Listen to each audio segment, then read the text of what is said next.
What's up, guys? I hope you are doing well. I am Veer. Welcome to Study Lover. Quote देखिए कितनी शानदार है. Education is not the learning of fact. It's rather the training of mind to think.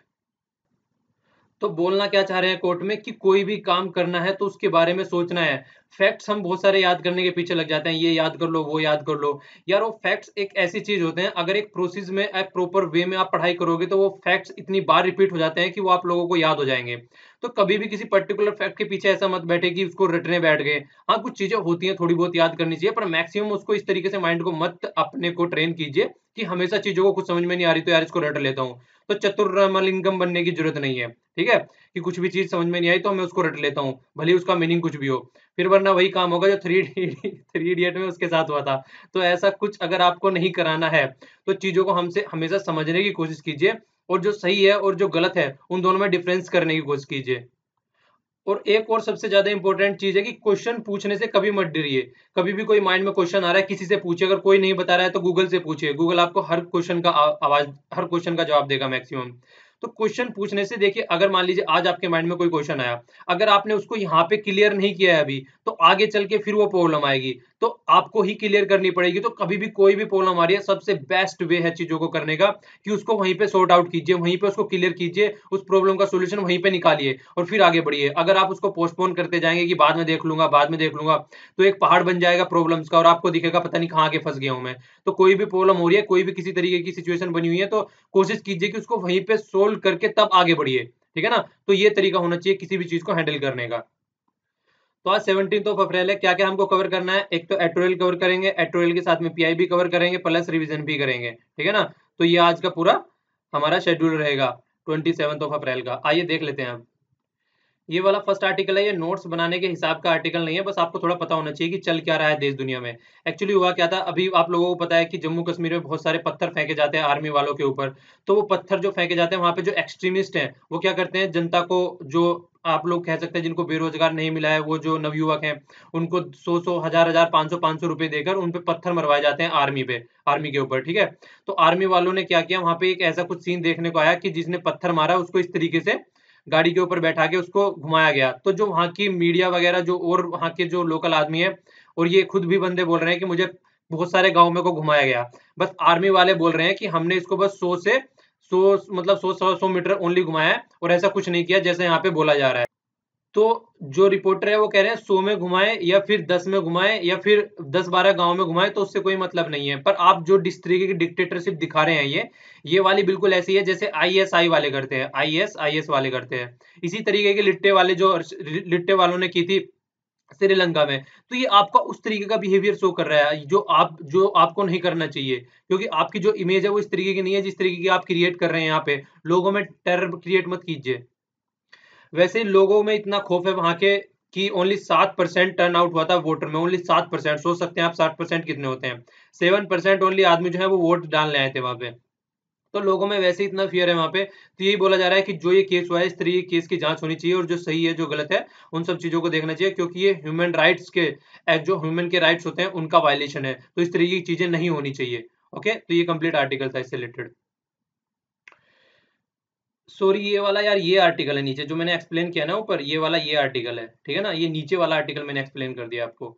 तो जो ऊपर वाला article है ये है जस्टिस सी एस कर्नन से रिलेटेड है, जो कि कोलकाता हाई कोर्ट के जज हैं।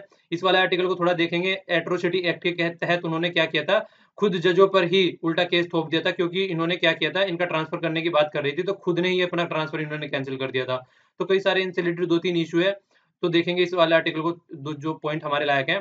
तो ये वाला आर्टिकल यहाँ पे है, और जो मैंने जम्मू कश्मीर का आर्टिकल एक्सप्लेन किया है वो नीचे वाला आर्टिकल है। ठीक है? तो बाई मिस्टेक ये वाला यहाँ पे हो गया। ये जो सेंट्रल वाला आर्टिकल है, ये वाला आर्टिकल यूरोपियन यूनियन के बारे में है। तो यूरोपियन यूनियन के बारे में यहाँ पे पूरी आप लोगों को हिस्ट्री, ज्योग्राफी सब कुछ पता चल जाएगी। यूरोपियन यूनियन में कौन से मेंबर है, कब ये फॉर्म हुई थी, और कौन इनसे निकलने की बात कर रहा है, इसके ऊपर नेगेटिव और पॉजिटिव कमेंट कौन कौन कर रहा है, आगे आने वाले टाइम में यूरोपियन यूनियन की क्या कंडीशन हो सकती है। काफी अच्छा आर्टिकल है। तो कंप्लीट यूरोपियन यूनियन की इन्फॉर्मेशन मिलेगी आपको प्रॉपर वे में। तो काफी आपके डाउट क्लियर होंगे यूरोपियन यूनियन से रिलेटेड। ठीक है? ये वाला आर्टिकल पोल्यूशन से रिलेटेड है। तो बताया जा रहा है जिस तरीके से पोल्यूशन फैल रहा है तो उसमें कार पूलिंग वाला कॉन्सेप्ट कुछ फायदा कर सकता है अगर उनको प्रेफरेंस दिया जाए। दिल्ली के बारे में थोड़ा जिक्र किया था इन्होंने, दिल्ली में बोला था कि जिस तरीके से OD1 वाली और फिर कुछ दिनों तक फैक्ट्री बंद कर दी गई थी यहाँ पे, तो इस तरह की पॉलिसी इंप्लीमेंट की गई थी, पर लेकिन उससे कोई फायदा नहीं हुआ है क्योंकि मैक्सिमम पोल्यूशन जो होता है वो यहाँ पे जो ट्रांसपोर्टेशन वाला सिस्टम है, जो ट्रांसपोर्ट जो कार गाड़ी ट्रक वगैरह जो आते हैं उनसे होता है। तो उस प्रॉब्लम को सॉर्ट आउट करने के लिए इन्होंने यहाँ पे कुछ सजेशन भी दिए हैं। तो आर्टिकल ठीक ठाक है, अच्छा मतलब ठीक ठाक है, ठीक है आर्टिकल है, देख लेंगे इसको अच्छे से। ओके, ये वाला आर्टिकल कुलभूषण जाधव जी से रिलेटेड है जो कि हम पहले भी डिस्कस कर चुके हैं। कुछ पॉइंट्स है इसमें जो मैं आप लोगों को यहीं पे बता देता हूँ क्योंकि वही सारी चीजें रिपीटेशन हो रही है और एग्जाम के पॉइंट ऑफ व्यू से ये उस तरीके का नहीं है, पर लेकिन आप लोगों को पता होना चाहिए कि हमारी देश दुनिया में क्या चल रहा है। तो इसलिए इस आर्टिकल को यहीं पे एक्सप्लेन करता हूँ, नोट्स वगैरह बनाने की जरूरत नहीं है इसके। तो यहाँ पे बताया क्या गया है, कुलभूषण जाधव जी जो कि हमारे नेवल ऑफिसर है, उनको अरेस्ट कर लिया गया था ईरान से, ठीक है ना। तो ईरान में हम पोर्ट डेवलप कर रहे हैं चाबहार, तो वहां से इनको अरेस्ट कर लिया गया था और इनको बोला गया था कि क्या कर रहे हैं ये, कि पाकिस्तान के तहत साजिश रच रहे हैं कि जो पाकिस्तान का चाइना इकोनॉमिक कॉरिडोर है उसको किस तरीके से अनसक्सेसफुल किया जाए, वो अच्छे से वर्क ना कर सके। तो काफी सारे ऐसे ऐसे आरोप लगाए गए हैं। तो आरोप जो है वो मीडिया के हिसाब से बोला जा रहा है कि बेबुनियाद आरोप है वो कंप्लीट, क्योंकि जिस तरीके से वो आरोप लगाए गए हैं उनका कुछ भी प्रूफ देने के लिए जो पाकिस्तान गवर्नमेंट और पाकिस्तान आर्मी तैयार नहीं है। तो इसका मतलब, और जो वीडियो इन्होंने रिलीज किया उस वीडियो में बोला जा रहा है बहुत सारे कट लगाए गए हैं जिसमें स्टेटमेंट बहुत बार बदली गई है उनकी। तो कहीं ना कहीं जो भी उनसे बुलाया जा रहा है वहां पे उनके ऊपर प्रेशर डाला जा रहा है। तो ये भी चीजें देखने को आ रही है और ये आर्टिकल में ये भी बता रहे हैं कि जिस तरीके का ये बिहेव कर रहे हैं पाकिस्तान वाले, ये फर्स्ट टाइम नहीं है, ये पहले भी इस तरीके की चीजें कर चुके हैं। और कल हम लोगों ने देखे, थोड़ा रिवीजन भी कर लेते हैं, कल हम लोगों ने ये भी डिस्कस किया था कि जो पाकिस्तान वाले हैं वो हम लोगों के मतलब हमारी जो गवर्नमेंट है उसके ऊपर ये आरोप लगा रहे हैं कि हमारी गवर्नमेंट या हमारी आर्मी ने जो किया है, नेपाल में पाकिस्तान के एक ऑफिशियल जो आर्मी ऑफिसर थे वो गायब हो गए थे नेपाल में। तो क्या बोला जा रहा है कि ये नेपाल में जो हमने उनका ऑफिसर गायब किया है ताकि हम कुलभूषण जाधव को छुटा सके वहां से। तो ये इन्होंने आरोप लगाया, जबकि हमारी आर्मी और हमारी गवर्नमेंट उसको बिल्कुल खारिज कर रही है कि हमको पता ही नहीं है। अगर हमारी कंट्री में वो होता तो एक बार को समझ में आता है, आप हमारे ऊपर ऐसा कैसे आरोप लगा सकते हैं कि दूसरी कंट्री में हमने आपके ऑफिसर्स को वहां से गायब करवा दिया। तो ये सब बहुत सारे कायास्त इसके आगे पीछे लगाए जा रहे हैं। दूसरी साइड में फिर आर्टिकल में स्टार्ट करते हैं कि जिस तरीके से स्टार्टिंग हुई थी कि पाकिस्तान की इंडिया ने पाकिस्तान जो नरेंद्र मोदी जी थे उन्होंने अपनी जो ओथ सेरेमनी थी उसमें पाकिस्तान वालों को बुलाया था, पाकिस्तान के प्राइम मिनिस्टर को इनवाइट किया था। उसके बाद में फिर जिस तरीके से अनएक्सपेक्टेड विजिट की थी प्राइम मिनिस्टर ऑफ इंडिया ने वहां पे, तो बायलैटरल रिलेशन जो चल रहे थे वो एक तरीके से वो ढुलमुल रवैये पे चल रहे थे। एक प्रॉपर जो होता है प्रॉपर गाइडलाइन के तहत नहीं चल रहे थे कि ये कर दिया वो कर दिया, जो एक प्रॉपर वे होता है चीजों करने का उस तरीके से नहीं चल रहे थे। और ऊपर से जम्मू और कश्मीर की स्टेटस देख लीजिए किस तरीके से वहां पे कितनी ज्यादा इंस्टेबिलिटी क्रिएट कर दी गई है। ये माना जाता है कि ये पाकिस्तान के ही जो खुफिया एजेंसी है या फिर उन्हीं के तहत जो वहां पे जो टेररिस्ट एक्टिविटी फैलाने वाले जो एलिमेंट्स है उन्हीं के द्वारा ये चीजें क्रिएट की जाती है। आर्टिकल में लिखने वाले कुछ ऐसा भी बोल रहे हैं, ठीक है। और वियना कन्वेंशन की भी बात की थी हम लोगों ने। वियना एक कंट्री है, किसी ने पूछा था कि वियना क्या है, वियना एक कंट्री है। देखिए मैं एक एक कमेंट पढ़ता हूँ, तो अगर रिप्लाई नहीं कर रहा हूँ तो इसका मतलब ये नहीं है मैं कमेंट नहीं पढ़ता हूँ। मुझे मैक्सिमम बंदों के तो इवन नाम भी याद है जो कमेंट बॉक्स में आंसर लिखते हैं, मैक्सिमम के जो रेगुलर आंसर लिखते हैं। तो ऐसी बात नहीं है, मैं कमेंट पढ़ता हूँ, पर रिप्लाई देखिए इतनी जगह नहीं हो पाता है, फेसबुक पे भी और यहाँ पे भी, मतलब इतने सारे में रिप्लाई नहीं कर पाता हूँ, पर लेकिन पढ़ता एक एक चीज हूँ। तो इसलिए उस चीज से आप श्योर रहिए और आपको पता भी लग जाता होगा जिस तरीके से मैं वीडियो के अंदर बोलता हूँ कि कमेंट सारे पढ़ता हूँ मैं, ठीक है। तो किसी ने पूछा था कि वियना क्या है, तो वियना जो है ऑस्ट्रेलिया की कैपिटल है। वहां पे क्या हुआ था, एक समझौता हुआ था। समझौते के तहत क्या था वहां पे, एक एग्रीमेंट साइन हुआ था कि अगर किसी भी कंट्री के डिप्लोमेट्स हैं, मान लीजिए ये इंडिया हो गया और ये पाकिस्तान हो गया, अगर इंडिया के डिप्लोमेट्स पाकिस्तान में रह रहे हैं, पाकिस्तान के डिप्लोमेट्स इंडिया में रह रहे हैं, तो इनसे रिलेटेड कोई भी इशू है तो एक दूसरे को इन्फॉर्म किया जाएगा। जैसे कुलभूषण जाधव जी को अरेस्ट कर लिया गया था, उसके बाद में उनके ऊपर केस चला गया और फांसी की सजा दी गई है, तो उन्होंने एक बार भी इंडियन जो डिप्लोमेट्स हैं पाकिस्तान में उनको एक बार भी इन्फॉर्म नहीं किया। तो ये क्या बोला जा रहा है, वियना कन्वेंशन 1963 जो कि हम लोगों ने डिस्कस किया था उसका उल्लंघन है। उसके तहत अगर कुछ भी इस तरीके का आप किसी इंडियन पर्सन के साथ में कर रहे हैं तो प्रॉपर वे में उसको इन्फॉर्म करना है, उसके बाद में ही आप कोई इस तरीके का डिसीजन ले सकते हैं। पर लेकिन पाकिस्तान ने कुछ भी ऐसा नहीं किया है, तो ये सारी चीजें भी यहाँ पे बताई गई। थोड़ा सा जिक्र पाकिस्तान आइसोलेशन का भी किया है। जिस तरीके से अजीत डोभाल जी की जो पॉलिसी थी पाकिस्तान को आइसोलेट करने की, उस पॉलिसी को देखते हुए मतलब आइसोलेट नहीं कर पाए। क्यों? क्योंकि चाइना का उसमें बहुत बड़ा हाथ था, चाइना ने उनको प्रॉपर सपोर्ट किया और वहां पे जितने इंफ्रास्ट्रक्चर के प्रोजेक्ट चला रहा है, आइसोलेट करना पॉसिबल नहीं होता। हम लोगों ने देखा था कि पाकिस्तान को आइसोलेट करने की बात दूसरी थी, पर लेकिन चाइना जिस तरीके की सॉरी यार, चाइना जिस तरीके की पॉलिसी अपना रहा है उससे इंडिया आइसोलेट हो गया कहीं ना कहीं। तो ऊपर से जो अग्रेसिवनेस देखने को मिली है दलाई लामा की विजिट पे, जो दलाई लामा जी गए थे अभी अरुणाचल प्रदेश में, त्वांग त्वांग जो मोनेस्ट्री थी वहां पे, जो कि वर्ल्ड की सेकंड जो कि वर्ल्ड की सेकंड सबसे लार्जेस्ट मोनेस्ट्री है। फर्स्ट कौन सी थी, मैंने बकायदा मैप में भी आप लोगों को समझाया था, उसका आंसर दीजिएगा। फर्स्ट मोनेस्ट्री कौन सी है, ठीक है ना, तो वो आप लोगों को आंसर देना है। तो बकायदा की इस तरीके पूछा जा सकता है, क्योंकि बहुत ज्यादा न्यूज में रही है, तो उसका भी थोड़ा सा इन्होंने जिक्र किया है। ये वाला वही है जो मंडे को आता है, जर्नलिज्म की क्या प्रॉब्लम चल रही है, तो उससे रिलेटेड कुछ चीजें डिस्कस की गई। ये वाला ग्लेशियर इशू से रिलेटेड है, इंडिया और पाकिस्तान के बीच में जो ग्लेशियर का इशू है, सियाचिन ग्लेशियर जिसको बोलते हैं। बकायदा पाकिस्तान का मैप और इंडिया का मैप दिखाऊंगा, कहाँ पे ग्लेशियर पड़ता है, कौन कौन सी लाइन है, इस वाला आर्टिकल को अच्छे से डिस्कस करेंगे, ठीक है। ये वाला जो नीचे वाला आर्टिकल है नेशनलिज्म से रिलेटेड है, कि नेशनलिज्म पहले क्या था और अब क्या है। इसमें नेशनलिज्म को वही चीजें दिखाई गई हैं कि आज की डेट में जो नेशनलिज्म हो गया, काउ को लेके जो चीजें हो रही हैं, वो सारी चीजें हमारे एग्जाम से पॉइंट कोई मतलब काम की चीजें नहीं है। बस आपको दो चीजें याद रखनी है, दो जो बुक्स हैं उनके नाम याद रखने हैं। ये कई बार पूछे जा चुके हैं प्रीलिम्स में भी, और बहुत ही बार पूछे जा चुके हैं, मतलब प्रीलिम्स में भी और एसएससी में भी और बैंकिंग में भी ये डायरेक्ट पूछे जा चुके हैं। वीडी सावरकर के बारे में है, इन्होंने लिखा था the Indian war of independent of 1987। तो 1987 का जो स्ट्रगल था, बहुत सारे जो अंग्रेज राइटर थे उन्होंने बोला था कि ये पोएम यूनिटी थी या काइंड काइंड ऑफ चीजें वर्ड यूज किए थे उन्होंने, कि ये कुछ नहीं था, बस एक दंगा फसाद था। पर लेकिन इन्होंने इसको बोला था वार ऑफ इंडिपेंडेंस, ठीक है ना। तो ये आप लोगों को याद रखना है। दूसरा था आरसी मजूमदार, इन्होंने बोला था three phase of Indian struggle for freedom. तो ये दो बुकें हैं इनके द्वारा तो इनको आप लोगों को याद रखना है, इनके बारे में कई बार पूछा जाता है किसके द्वारा ये चीजें लिखी गई हैं। ओके, तो ये इंपॉर्टेंट है थोड़ा सा। और तो बाकी वही चीजें बता रखी है कि पहले जो नेशनलिज्म था, आज क्या नेशनलिज्म है। आज तो बहुत ही कट्टर चीजें हो गई हैं, हिंदुइज्म को नेशनलिज्म बोला जा रहा है, कि जो हिंदू है वही नेशनलिस्ट है और कोई नेशनलिस्ट नहीं है। तो इस तरीके की चीजें ना तो आप कहीं लिख सकते हैं इनको, और नहीं इनसे रिलेटेड कोई क्वेश्चन आता है। तो ये वाला आर्टिकल यूरोपियन यूनियन से रिलेटेड है, ठीक है ना। तो यूरोपियन यूनियन किस तरीके का होने जा रहा है, अब उसी के बारे में जिक्र किया गया है। यहाँ पे जो हमेशा क्या लिखा करते थे हम, 28 लिखा करते थे, अब कौन आउट हो गया है, यहाँ से यूके आउट हो गया है। तो यूके आउट होने से अब यूरोपियन यूनियन 27 का मेंबर का एक ग्रुप रह गया है। तो इसके बारे में जिक्र किया गया है, पहले एक बार देख लीजिए मैप में, थोड़ा आइडिया हो जाएगा। ये पूरा यहाँ पे यूरोप है यहाँ पे, ठीक है। ये हो गया यूके, जो कि अभी से आउट हुआ है, बाहर हुआ है। एक बार कई सारी चीजें और दे रखी है यहाँ पे, ये आ गया। जैसे जैसे वो चलता रहेगा आपको चीजें समझ में आती रहेंगी। तो ये वाला पूरा थोड़ा सा अच्छे से दिखाया गया है यहाँ पे मैप, और यहाँ पे भी कई सारी चीजें दिखाई गई हैं। आप लोगों को ऐसे ऐसे समझ में, जैसे जैसे आर्टिकल आगे चलेगा समझ में आ जाएंगी चीजें ये है क्या। सबसे पहले आर्टिकल स्टार्ट करने से पहले यूरोपियन यूनियन के बारे में कुछ चीजें बताना चाहता हूँ, कि यूरोपियन यूनियन को आप ऐसे मत समझिए कि ये एक बस कंट्री की यूनियन है, जिस तरीके से ओनली कोई कंट्री आगे मिल गई ये यूरोपियन यूनियन बन गई। तो ऐसा कुछ नहीं है। यूरोपियन यूनियन बिल्कुल बिहेव करती है जैसे कि एक कंट्री है, एक कंट्री जैसे बिहेव करती है उस तरीके से यूरोपियन यूनियन है, क्योंकि इनकी खुद की करेंसी है, इनका खुद का कोर्ट है, इनकी खुद की सिक्योरिटी, इनकी खुद की सिक्योरिटी मतलब स्ट्रेटजी है, जितनी इसके अंदर कंट्री है। तो इस तरीके से यूरोपियन यूनियन एक कंट्री की तरह बिहेव करती है, खुद के ही सारे जो भी कंट्री डिसीजन लेती है। आप लोगों ने देखा होगा बहुत सारी ऐसी समिट्स है जिसमें यूरोपियन यूनियन रहती है, G20 ले लीजिए या फिर आप G7 ले लीजिए। तो जितनी कंट्री रहती है वो तो रहती है अलग से, प्लस यूरोपियन यूनियन को आप लोगों को उसमें देखने को मिलता होगा।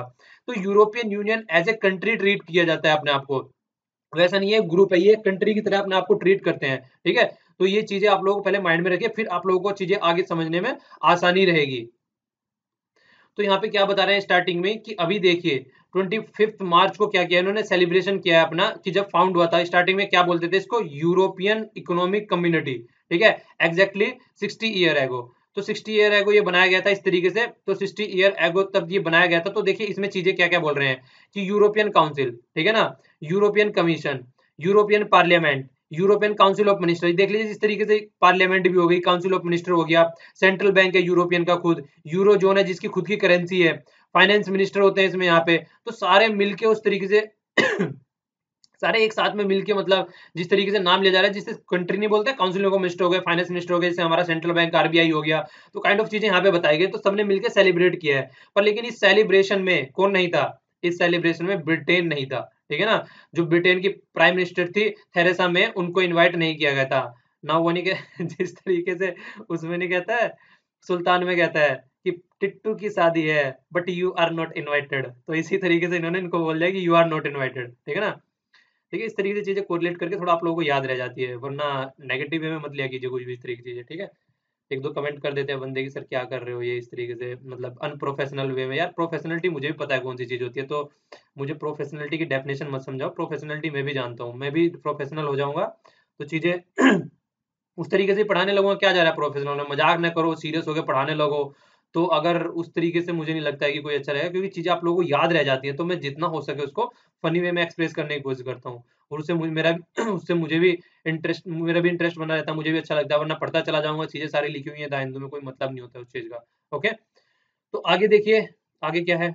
तो जब से यूके बाहर निकला है तब से लेके दो आदमी, एक तो यूएस के प्रेसिडेंट है उन्होंने क्या बोला है, उनका एक इंटरव्यू था, उन्होंने यूके को बोला बहुत बढ़िया काम किए हो भैया, बाहर निकला है, जो डिसीजन बाहर निकलने का लिए हो सही काम किए हो। तो इसका क्या मतलब हो गया, यूरोपियन यूनियन पे नेगेटिव इंपैक्ट, नेगेटिव कमेंट किया जा रहा है।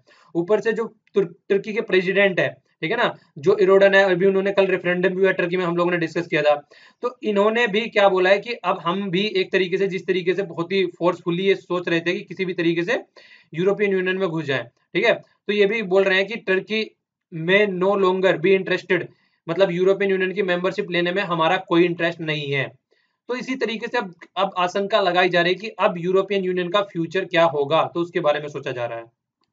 तो अब यहाँ पे थोड़ी हिस्ट्री बताई जा रही है। ये यहाँ पे क्या लिखा हुआ है, ईईसी टू ईयू। ईईसी क्या है, यूरोपियन यूनियन कम्युनिटी, जो कि 1957 में बनाई गई थी, उससे लेके यूरोपियन यूनियन तक, जो कि आज यूरोपियन यूनियन जिसको बोला जाता है, जिसमें स्टार्टिंग में 6 मेंबर थे, Belgium, France, Germany, Italy, Luxembourg और द नीदरलैंड। ये 6 मेंबर थे उस टाइम पे, लेकिन आज की डेट में 28 मेंबर हो चुके हैं। 28 इसलिए बोला है क्योंकि अभी European union, Britain completely exit नहीं हुआ है। हाँ, ये अलग चीज है कि इन्होंने यहाँ पे इसको इनवाइट नहीं किया है, ठीक है ना, बेइज्जती कर दी। वो कहता नहीं है, इतनी बड़ी बेइज्जती कुछ किसी ने नहीं की, तो वो वही काम कर दिया यहाँ पे, इनकी बेइज्जती कर दी, बुलाया नहीं है। वैसे 28 मेंबर है, तो मेंबर होते हुए भी नहीं बुलाया, क्योंकि अभी एग्जिट नहीं हुआ है, अभी प्रोसेस चल रहा है यहाँ पे तो प्रोसेस चल रहा है, तो ये वाली अलग चीज हो गई। जो बहुत ही इंपॉर्टेंट है, जिस तरीके से यूरोपियन यूनियन न्यूज में है, तो आप लोगों का ये याद रखना बनता है, जो ये ट्रीटी है 19, एक मिनट, ये ट्रीटी है 1992, ये है मास्ट्रिच ट्रीटी। ये मास्ट्रिच ट्रीटी है क्या, ये मास्ट्रिच ट्रीटी वो है जिसके तहत यूरोपियन यूनियन, मतलब एक तरीके से आप लोग बोल सकते हैं कि रिप्लेस किया गया था, जो कि एक कम्युनिटी थी, जो कि यूरोपियन यूनियन इकोनॉमिक कम्युनिटी थी, उसको रिप्लेस करके यूरोपियन यूनियन बना दिया गया था। ये मास्ट्रिच ट्रीटी के तहत ही किया गया था। मास्ट्रिच ट्रीटी एक यूनिवर्सिटी है नीदरलैंड में, तो नीदरलैंड में एक यूनिवर्सिटी है, ठीक है ना, नीदरलैंड कहाँ पे पड़ता है, यहाँ पे पड़ता है। नीदरलैंड में एक यूनिवर्सिटी है, तो जिसके तहत मास्ट्रिच ट्रीटी इसको बोला जाता है, उस यूनिवर्सिटी में ये ट्रीटी हुई थी, ठीक है। एक मिनट, पीछे पीछे पीछे गुम हो गए भैया। तो उससे पहले का जो टाइम पीरियड था इनका 1957 से 1992 तक, जब तक मास्ट्रिच ट्रीटी हुई थी, ये कस्टम यूनियन थी, मतलब एक कॉमन मार्केट इन्होंने बना दी गई थी। कॉमन मार्केट तो बन गई थी, पर लेकिन जो इस तरीके की चीजें हो गई, ये बैंक बन गई, ये बन गए इतने सारे फाइनेंस मिनिस्टर, ये सारी चीजें फिर बाद बाद में होनी स्टार्ट हुई। तो कॉमन एक कस्टम यूनियन आप लोग बोल सकते हैं तब तक थी, फिर काफी चीजें आगे होनी स्टार्ट हो गई। अब यहाँ पे कुछ इंपॉर्टेंट इन्फॉर्मेशन है, कुछ फैक्चुअल इन्फॉर्मेशन है, जो आप लोगों को याद रखनी है, पूछी जा सकती है। Introduction of the euro. देखिए, यूरो का मैंने आप लोगों को सिंबल बनाया था, आप लोगों को ऐसे याद रखना है, ये वाला यूरो, ठीक है ना, ये वाला सिंबल बनाया था आप लोगों ने। और पौंड का क्या बताया था, पौंड का ये वाला सिंबल हम लोगों ने देखा था, तो ये पौंड का है। तो यूरो जो है यूरोपियन यूनियन की करेंसी है, ये यूके की करेंसी है। मैं आप लोगों को पहले भी सिंबल बना के बकायदा इसको दिखा चुका था। ओके, तो क्या हुआ था 1999 में, क्या हुआ था यहाँ पे, एक यूरो जोन इंट्रोड्यूस किया गया था। और कॉमन, देखिए ये मैंने आप लोगों को बताया था कि कॉमन एक तरीके से फॉरेन पॉलिसी इनकी, कॉमन सिक्योरिटी पॉलिसी और common security and defence policy, तो इस तरीके से, जिस तरीके से कंट्री की पॉलिसी होती है, तो सारी इस तरीके से पॉलिसी होती थी, ठीक है ना इनकी। तो ये सारी भी स्टार्ट हो गई इनकी 1999 के लगभग, जब से इनकी ये सारी चीजें जुड़नी स्टार्ट हो गई, यूरो जोन वगैरह सब एक कॉमन चीजें बनानी स्टार्ट कर दी, तो फिर एक कंट्री की तरह अपने को ट्रीट करने लगे। और ये भी आप लोग याद रख सकते हैं, नोबेल पीस प्राइज मिला है 2012 में इसको, ठीक है। अब कुछ चीजें इन्फॉर्मेशन है जो कि आप लोगों को याद रखनी है, और फिर मैप के थ्रू भी आप लोगों को दिखाऊंगा। ये क्या है, यूरो जोन। देखिए, टोटल जो कंट्री है 28 है, अगर यूरोपियन यूनियन को भी, मतलब अगर यूके को भी इसके अंदर काउंट करें, पर out of 28 only 19 country, 19 country ही है जो यूरो जोन को फॉलो करती है। बाकी की कंट्री है जो यूरो जोन को फॉलो नहीं करती है, जो खुद का अपना खुद की अपनी करेंसी को फॉलो करती है, ठीक है। तो ये आप लोगों को याद रखना है। और 31 member of European union area, जो यूरोपियन इकोनॉमिक एरिया, तो उसमें कितने 31 मेंबर हैं। तो 31 कौन से हो गए, आइसलैंड हो गया, ये लिचिस्टिस प्रोनाउंसिएशन कैसे कर रहा हूँ, तो ये है लिंचटेनस्टाइन। ओके, अच्छे से प्रोनाउंसिएट कर दिया मैंने, ओके, ठीक है ना। और नॉर्वे, तो तीन मेंबर ये और के, इसको बोलते हैं यूरोपियन यूनियन एरिया, ठीक है। European economic area, union area नहीं, याद रखना इसको। ये गलती भी कुछ, ये नहीं है कि गलती भी कुछ जानबूझ के की जाती है, ताकि आप लोग याद रखें कि किस चीज में क्या क्या डिफरेंस है, ठीक है। तो इसलिए उसको थोड़ा ध्यान रखा करें। तो देखिए, ये है सिंगजेन, ये एरिया है, इसके बारे में बात करें कि member stand 26 while the NATO have 20, इसमें जो ये एरिया है इसके अंदर 26 मेंबर है, उसमें से 20 जो है यूरोपियन मेंबर है, यूरोपियन मेंबर है। अब ये थोड़े से आप लोग पहले तो आप लोग क्वेश्चन बताइएगा कि ये एग्रीमेंट हुआ था ये कौन सी कंट्री में पड़ता है ये वाला एरिया, ठीक है। ये हो गया आप लोगों के लिए। अब आप लोग एक बार देख लीजिए क्या क्या एरिया कौन कौन। तो ये देखिए यूरोप, इनमें सबसे बड़ी बात क्या है, आप लोगों को इतनी चीजें देखने को क्यों मिल रही है, क्योंकि देखिए वहां पे बोली जाती है बहुत ही लिबरल डेमोक्रेसी है और सब एक दूसरे से इंडिपेंडेंट है, जो कुछ करना चाहे, कोई किसी यूनियन में रहना है, किसी को कुछ करना है वो आराम से कर सकता है, किसी पे कोई रोक टोक नहीं है।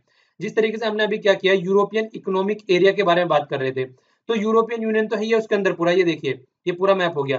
तो यूरोपियन यूनियन आ गया उसके अंदर पूरा, यूरोपियन यूनियन ये वाला है, यूरोपियन यूनियन ये देख लीजिए, यूरोपियन यूनियन ये इसके अंदर आ गया। तो इसके साथ में 3 कंट्री हमने और डिस्कस करी है, तो ये तीनों कंट्री भी इसके अंदर आ गई, ठीक है ना। फिर इसके अंदर देखिए ये जो सिंगजेन एरिया है ये वाला देख लीजिए, इसके अंदर स्विट्जरलैंड हो गया और कौन सा हो गया, ये हो गया मोनाको। तो ये इसके अंदर आ गए फिर, तो ये अलग से एक एरिया बन गया। अब ये स्विट्जरलैंड को आप लोग याद रखिएगा, जो कि बहुत ही इंपॉर्टेंट कंट्री है, ये यूरोपियन यूनियन का पार्ट नहीं है, ठीक है, ये आप लोगों को याद रखना है। फिर यूरोपियन कस्टम यूनियन हो गया, कस्टम यूनियन के अंदर फिर ये 2 टर्की भी आ गया वहां पे और ये एंडोरा आ गया यहाँ पे, ठीक है ना। तो ये वाले अलग से हैं। फिर ये हो गया एग्रीमेंट विद यूरोपियन यूनियन, तो ये वेटिकन आ गया, ठीक है ना। तो बहुत सी कंट्री ऐसी हैं जो अलग अलग एक दूसरे के साथ में पार्ट कर ली हैं, मतलब एक तरीके से अपना बस कि व्यापार अच्छे से चलना चाहिए, तो इस तरीके की चीजें हैं। पर लेकिन कोई सी किसी का पार्ट है, कोई सी किसी का पार्ट है, तो आप लोगों को चीजें याद रखने और रटने की जरूरत नहीं है। यहाँ पे देखिए आगे क्या है, ये यूरो जोन हो गया, तो यूरो जोन में हमने अभी बोला था कि 19 कंट्री है, तो यहाँ पे 19 कंट्री है जबकि 28 मेंबर है, तो ये यूरो जोन वाली बात हो गई। तो इसी तरीके से ये शेंगजेन वाला वाला एरिया हो गया, ठीक है। तो यहाँ पे ये चीजें दे रखी है, तो इस तरीके से सब अलग अलग एक दूसरे से कनेक्टेड है, जिसका जहां मन करता है वहां कनेक्ट हो जाते हैं, इसलिए वहां पे बहुत ही लिबरल डेमोक्रेसी बोली जाती है। सब इंडिपेंडेंट अपना डिसीजन लेने के लिए, किसी को किसी चीज से फोर्स नहीं किया जाता कि आप लोगों को कुछ ऐसा करना है। तो इसीलिए बोला जाता है कि जो यूरोपियन है वो बहुत ही अच्छे लेवल में रह रहे हैं, उनकी सोचने की समझने की जो क्षमता है वो बहुत ही अच्छे लेवल की है, चीजें कई बार बोली भी जाती है। और यहाँ पे अगर आप कंट्री भी देखना चाहते हैं किसकी कौन कौन सी कंट्री अलग से, तो वो भी मैंने यहाँ पे डाल दी है मैप के साथ में, बकायदा मैप में यहाँ समझाया भी गया है कि कौन सा एरिया है।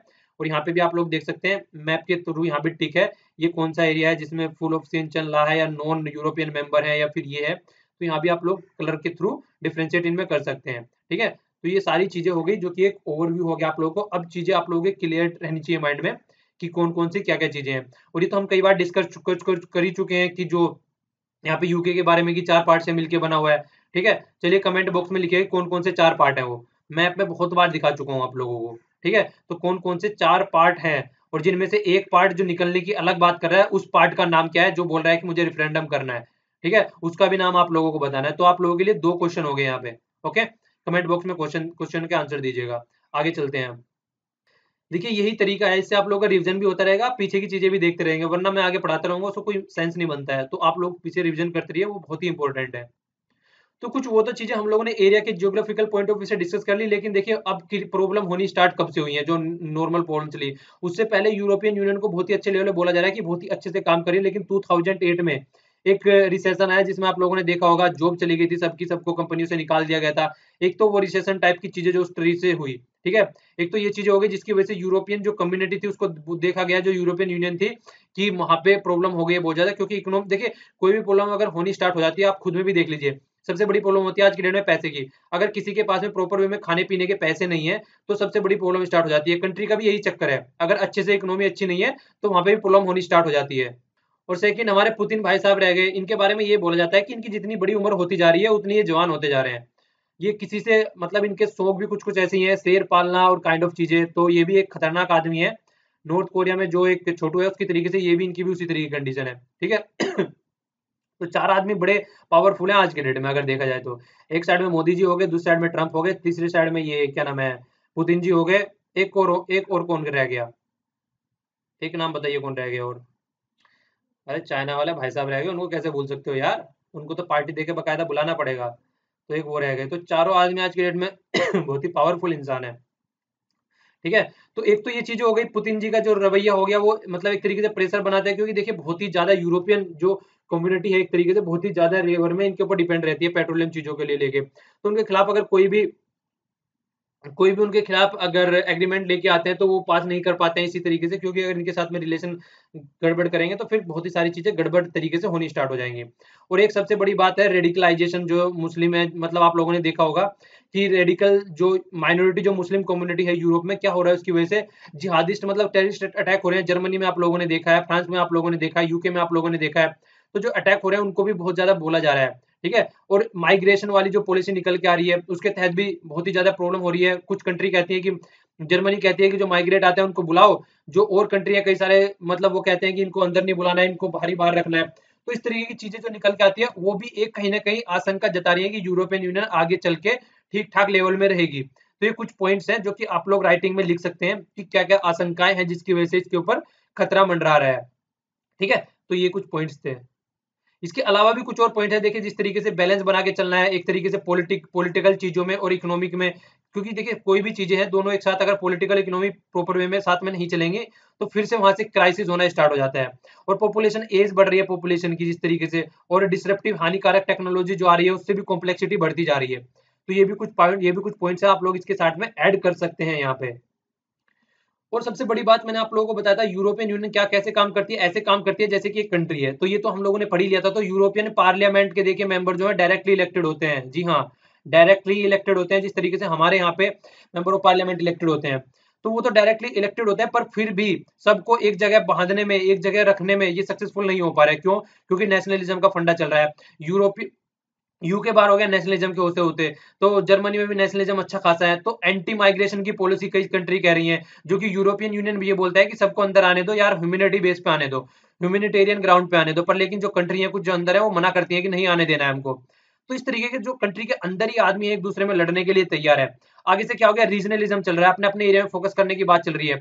और ग्लोबलाइजेशन की देखिए जो इनका फंडा होता है, यूरोपियन यूनियन का फंडा है ग्लोबलाइजेशन में फोकस करो। पर लेकिन आज की डेट में कंट्री अपने पे फोकस करना चाहती है। जिस तरीके से यूएसए वाले हैं वो चाहते हैं कि हम अपने पे फोकस करें, बाहर जाए ना। तो रीजनलिज्म पे और ज्यादा फोकस दिया जा रहा है और ग्लोबलाइजेशन पे। देखिए चीजें क्या है नॉर्मली, यूरोपियन यूनियन चाहती है एक ब्रॉड स्पेयर बन के रहे, पर लेकिन आज की डेट में जो यूरोपियन यूनियन की कंट्री है वो अपने पे फोकस करना चाहती है। क्योंकि कई कई इकोनॉमी ऐसी हैं जो कि बहुत ही ज्यादा गड्ढे में जा चुकी हैं। उन इकोनॉमी को उभारने के लिए जो अच्छी इकोनॉमी है उनको उनको साथ में लेके चलना पड़ता है, ठीक है। तो वैसे ओवरऑल तरीके से देखा जाए तो फायदेमंद है, जो कोई बेचारा मतलब कमजोर आदमी है उसको साथ में लेके चलो। पर लेकिन कोई कंट्री क्यों चाहेगी कि वो अपने अच्छे लेवल की चीजें हैं जो अच्छे लेवल पे उसकी इकोनॉमिक वर्क कर रही है, वो दूसरी जो जिनकी इकोनॉमी डूब रही है उनको साथ में लेके चले। तो इस तरीके के भी कुछ इश्यूज के इंटरनल ही चल रहे हैं, जिसकी वजह से भी बोला जा रहा है कि ये इसके ऊपर खतरा मंडरा रहा है। तो यूरोपियन के जो राइट्स हैं, जो यूरोपियन ने जो अपने चीजें बना रखी हैं, वो नो लॉन्गर भी बोल रहे हैं कि एक्सेप्टेबल नहीं रह गए आज की डेट में। और देखिए ये फर्स्ट ब्रेग्जिट जो हो गया 2016 में, फर्स्ट वार्निंग साइन है कि भैया कुछ भी हो सकता है आने वाले टाइम में, इसलिए समझ संभल जाओ। 2017 और ज्यादा क्रूशल बोल रहे हैं, क्योंकि 2017 में अभी क्या होने वाला है, कई जगह इलेक्शन होने वाला है। फ्रांस में, जर्मनी में, इटली में, स्वीडन में 2023 में होने वाले हैं। तो देखा क्या जा रहा है, तुर्की में अभी रेफरेंडम भी होता है, इसके बारे में भी बात करेंगे, जो कि कल ही हुआ है। तो देखिए क्या बोला जा रहा है कि देखिए यहाँ पे इलेक्शन जो होने वाले हैं ये सारे अपने नेशनलिज्म पे फोकस करके चलना चाह रहे हैं। ये नहीं चाह रहे हैं कि माइग्रेशन बाहर से यहाँ पे आए। तो इस तरीके की और पॉलिसी इंप्लीमेंट करने जा रहे हैं, जो कि यहाँ पे लीडर आने वाले हैं, उन लीडरों का क्या कहना है। बहुत कई कंट्री में आज की डेट में कट्टर लीडर आ रहे हैं बहुत ज्यादा, जो कि एक बहुत ही ज्यादा अपने खुद के नेशनल पे फोकस रखना चाहते हैं और बाहर से उनको मतलब नहीं है, यूरोपियन यूनियन जाए भाड़ में। तो इस तरीके की सोच रखने वाले आदमी अब यहाँ पे आ रहे हैं। अब देखिए अगर उस तरीके के आदमी इलेक्शन जीत के आते हैं तो फिर जो यूरोपियन यूनियन है उसके ऊपर क्वेश्चन मार्क लग जाएगा कि उसका फ्यूचर किस तरीके का होने वाला है। और दूसरी अब रेफरेंडम की बात ले लीजिए, हमने कल भी डिस्कस किया था, ये वाला यहाँ पे हो गया टर्की, ये वाला हो गया यहाँ पे टर्की। तो टर्की का जो ये वाला पोर्शन है ये वाला पड़ता है यूरोप में, यूरोप में नहीं एशिया में, इधर एशिया हो गया, ठीक है। ये वाला एशिया में पड़ता है और ये पड़ता है यूरोप में पड़ता है। तो ये वाला जो यहाँ पे एक आप लोग बहल सकते हैं, जो ये ब्रिज है यहाँ पे, तो ये क्या बोलते हैं, यूरोपियन यूनियन वाली जितनी कंट्री थी उन्होंने क्या किया था, इनके साथ में एग्रीमेंट किया था कि यहाँ से जो माइग्रेंट है, जो सीरिया से हो गए, इराक से हो गए, या फिर जो इधर वाले एरिया से जहाँ पे खलबली मची हुई है, तो यहाँ से जो माइग्रेंट है वो यहाँ से होते हुए यहाँ पे यूरोप में जाते हैं, ठीक है। यूरोप में क्यों जाते हैं, क्योंकि बहुत ही प्रोस्परस सोसाइटी है, यहाँ पे इनको एम्प्लॉयमेंट मिल जाता है, अच्छी एजुकेशन मिल जाती है, तो एक सिक्योरिटी फील होती है, तो इसलिए यहाँ पे जाते हैं। पर लेकिन इन्होंने क्या बोल रखा है, इन्होंने तुर्की को पैसे दिए हैं, बोल रखा है कि यहाँ से किसी को आगे मत आने देना, ठीक है। ऊपर ब्लैक सी हो गया, यहाँ पे मेडिटेरेनियन सी हो गया, तो ऊपर यहाँ से किसी को आगे मत आने देना, आप लोगों को यहीं पे रोके रखना है। तो अगर ये यहाँ पे इसको खोल देंगे तो यहाँ पे बाढ़ आ जाएगी। पर लेकिन जिस तरीके से टर्की और इनके रिलेशन बेकार हो गए रेफरेंडम की वजह से, इन्होंने रेफरेंडम का जो कंपेन है, जो रेफरेंडम का कंपेन यहाँ पे भी चलाया था, बहुत सारी कंट्री ने, जर्मनी ने और कई सारे ने अपोज कर दिया था कि यहाँ पे रेफरेंडम मत चलाइए, आप अपना कंपेन मत चलाइए यहाँ पे। तो इस तरीके से क्या हो गया था, दोनों के बीच में लड़ाई हो गई, एक तरीके से मन मुटाव हो गया। तो इन्होंने बोला था हम ये इसको रास्ते को खोल देंगे, फिर देख लेना जो आपके साथ में होगा। हम हमारा इनसे कोई रिलेशन नहीं है, और है भी तो अगर कोई रिलेशन है भी तो इसे मात्र एक संयोग कहा जाएगा, ठीक है। तो इस तरीके की बातें ये बोल रहे थे यहाँ पे। तो दूर दूर तो ये चीजें यहाँ पे देखने को मिल रही थी कि आगे देखिए किस तरीके की चीज आती है। तो ये भी चीजें यहाँ पे इन्होंने लिख रखी हैं कि जिस तरीके से मतलब जो इनका मनमुटाव हो गया एर्डोगन जी का, तो ये जिस तरीके से जो रिफ्यूजी वाला क्राइसिस है, बहुत सारों को इन्होंने रोक रखा था, वो सारी चीजें मतलब रिफ्यूजी वाला क्राइसिस प्रॉब्लम बहुत ज्यादा बढ़ जाएगी अगर ये इनको हटा देते हैं। तो माइग्रेशन वाला क्राइसिस और अनसर्टेनिटी वाला ईयर इसको बोला जा रहा है, ठीक है। और ऊपर से देखिए जिसको ट्रम्प जी बोल रहे थे नाटो को, कि नाटो को आगे लेके नहीं चलना है, ठीक है। आज के डेट में जितने भी मेंबर है यूरोपियन यूनियन के नाटो के, उन्होंने बोल दिया कि जीडीपी का 2% बजट बढ़ा दो डिफेंस में। तो इस तरीके की चीजें, ये भी एक अलग चीजें हो गई देखने वाली जो चीजें आ रही हैं। तो मतलब एक अनसर्टेनिटी वाली चीजें बनती जा रही है ज्यादा। आगे यूरो जोन की बात करें, जिस तरीके से बढ़ रहा था अब उस तरीके से नहीं बढ़ रहा है, इल्यूजन ऑफ यूनिटी रह गई है, बस अब सब मिलके नहीं रह रहे हैं। 2017 के इलेक्शन में अगर कोई लीडर अच्छे चुन के आते हैं जो कि यूरोपियन यूनियन को फॉलो करके चलते हैं तो कुछ हो सकता है, वरना देखिए क्या हालत होगी उसके बारे में कुछ भी कहना अभी मुमकिन नहीं है। आइए अब आगे चलते हैं। ये वाला आर्टिकल हो गया एयर पोल्यूशन से रिलेटेड, जो कि बहुत ही ज्यादा खतरनाक लेवल पे पहुंच चुका है। आप लोग जानते हैं बहुत ही ज्यादा प्रॉब्लम क्रिएट हो रही है, मिलियंस ऑफ डेथ्स हो रही हैं आज की डेट में इंडिया में भी। तो देखिए यार, इसको रोकने की कोशिश कीजिए, अपनी तरफ से जितने प्रयास हो सकते हैं आप लोग कीजिए, जितने भी बंदे लेक्चर सुनते हैं कम से कम उतना तो कुछ स्टेप्स लीजिए आप लोग। तो मतलब जो जितना यूज करना होता है लाइट का उतना यूज कीजिए, ज्यादा लाइट यूज मत कीजिए, या फिर जो पॉलिथीन वगैरह जलाई जाती है उनको रोकिए। तो काइंड ऑफ चीजें तो आप अपने इर्द गिर्द वाले एरिया में कर ही सकते हैं। तो Delhi alone 30,000 people die every year pollution की वजह से। देखो दिल्ली में हो रहा है ये, पूरे इंडिया में आप लोग देख सकते हैं मिलियंस में जाती हैं बातें। तो देखिए जो सबसे बड़ी चीजें बोली जा रही है, ट्रैफिक, दूसरा फैक्ट्री पोल्यूशन, और तीसरा क्रॉप वेस्टेज बर्निंग। जिस तरीके से जो आसपास वाला एरिया है दिल्ली का, अगर आसपास वाला एरिया देखा जाए तो जो ये आसपास वाला एरिया होता है, इधर देखिए यहाँ पे क्या हो गया, हरियाणा हो गया, यहाँ पे उत्तर प्रदेश हो गया, राजस्थान हो गया, उत्तराखंड हो गया। तो यहाँ पे अच्छी खासी एग्रीकल्चर होती है। तो एग्रीकल्चर का जो रेजिड्यू होता है, जो कि बचा हुआ होता है, जैसे अगर गन्ने को छील देते हैं, गन्ने को छीलने के बाद में जो पत्ती बचती है उसको जला देते हैं, तो उससे बहुत ज्यादा पॉल्यूशन होता है। तो पॉल्यूशन किस लिए जलाते हैं? वो इसलिए जलाते हैं कि जल्दी से जल्दी यार फिर से फसल जो है, फिर से जमीन तैयार हो जाए नेक्स्ट फसल के लिए। तो उनके पास में कोई ऑप्शन ही नहीं है। अगर गवर्नमेंट कोई ऑप्शन प्रोवाइड कराए तो इसको सॉर्ट आउट किया जा सकता है, ठीक है। पर लेकिन इस तरह की कोई फैसिलिटी प्रोवाइड नहीं कराई जा रही है, तो उनके पास में कोई सोल्यूशन नहीं बचता है बेचारे किसानों के पास में, ठीक है। अरविंद केजरीवाल जी ने बहुत सारे अच्छे खासे स्टेप्स लिए थे। क्या किया था? एक तो थर्मल पावर प्लांट, जो उस टाइम पे बहुत ज्यादा पोल्यूशन हो रहा था, थर्मल पावर प्लांट 10 दिन के लिए बंद कर दिए थे, ठीक है।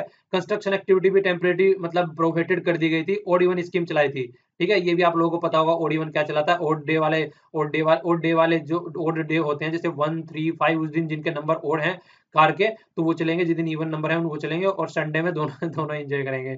ये पॉलिसी भी नहीं चल पाई, बोल रहे हैं सारे टेम्परेरी काइंड ऑफ मतलब डिसीजन थे, इनसे कोई इम्पैक्ट नहीं पड़ने वाला था। और देखा जाए तो उस टाइम पे और भी ज्यादा पोल्यूशन बढ़ गया था, जब ये सारे स्टेट जिस तरीके के इनिशिएटिव ले रहे थे तो 23% हो गया था। तो पार्टिकुलेट मैटर होते हैं, ठीक है ना। तो ये PM2.5 इनको पार्टिकुलेट मैटर बोलते हैं, जो कि बहुत ही ज्यादा खतरनाक होते हैं। तो उनका लेवल काफी बढ़ गया था, ठीक है। तो ये कुछ चीजें बोल रहे हैं, आगे भी फिर इसी तरीके से चल रही है। देखो कुछ चीजों को सॉर्ट आउट करने के लिए चीजें बोल रहे हैं यहाँ पे। क्या बोल रहे हैं देखिए, एक तो बोल रहे हैं हॉटलाइन, मतलब इस तरीके से पता होना चाहिए कौन किस लाइन में जा रहा है। इस तरीके से सारी मतलब यहाँ पे ट्रक जाएंगे, यहाँ पे जाएंगे। तो यहाँ पे बोला क्या जा रहा है, देखिए अगर आदमी मतलब जो सजेशन दिया जा रहा है, ये इस तरीके की लाइन जो होती है, एक तो सबसे बड़ी बात ये है, अगर टोल, एक तो सबसे ऊपर अगर टोल की भी बात होती है, अगर डिजिटली टोल पे कर रहे हैं, देखिए यहाँ पे आप लोग जो नीचे आएगी नंबर प्लेट लगा रहता है, उसके अकाउंट से पैसे कट जाएंगे डिजिटली। सबसे बड़ी बात क्या होती है, टोल प्लाजा जहाँ आप लोगों ने देखा होगा, दुनिया भर की गाड़ी खड़ी रहती है, ईंधन खर्च होता है बहुत ज्यादा, पोल्यूशन होता है बहुत ज्यादा है। एक तो ये बात हो गई। दूसरी क्या बात बोल रहे हैं आगे, अभी सेशन में भी कई चीजें दे रहे हैं, वो आगे देख लेंगे। तो इसलिए जो जो हाई ऑक्यूपेंसी व्हीकल होते हैं, तो उनके ऊपर बोल रहे हैं, मतलब जैसे अगर कोई गाड़ी है, अगर ये भी सेशन आगे दिया गया, मान लीजिए कोई कार लेके जा रहा है, कार में अकेला एक आदमी बैठा है, तो उसको लंबी लाइन में खड़ा रखो। अगर कार में 3-4 आदमी जा रहे हैं, मिलजुल के आदमी जा रहे हैं, तो उनको आराम से निकलने का पास उनको पास दो। अगर कोई इलेक्ट्रिक व्हीकल में जा रहा है जो पोल्यूशन नहीं फैलाता है, उस पर कोई टोल प्लाजा मत लगाओ, टोल टोल मतलब उसमें कोई टोल टैक्स मत लगाओ। तो इस तरीके के सजेशन दे रहे हैं। ये इस तरीके के स्टेप्स जो लिए गए हैं, यूएसए में लिए गए हैं, चाइना में लिए गए हैं, इंडोनेशिया में लिए गए हैं। तो कार शेयरिंग वाला कॉन्सेप्ट है, उन पे फोकस किया गया है। तो ये भी बहुत अच्छा इफेक्ट डालते हैं, इससे काफी चीजें सॉर्ट आउट हो जाती हैं, ठीक है। तो ये चीजें यहाँ पे बोल रहे हैं। आगे देखिए।